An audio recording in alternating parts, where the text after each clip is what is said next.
అందుకే ఇవాళ ఎవరు ఈ దేశంలో ఎవరు ఊహించలేనంత ఎత్తున ఒకటే సంవత్సరంలో దాదాపు 100 పైబడి యంగ్ ఇండియా ఇంటిగ్రేటెడ్ రెసిడెన్షియల్ స్కూల్స్ని ఒక్కొక్క స్కూలు 200 కోట్ల రూపాయలతో,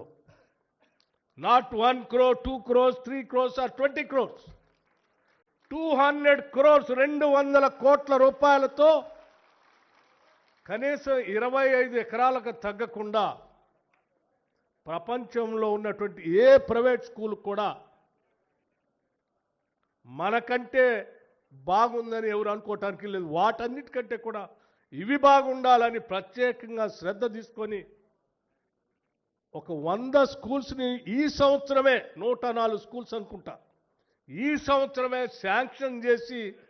ఈ దేశ చరిత్రలో ఒక సువర్ణ అధ్యక్షాన్ని రాయగలిగామనంటే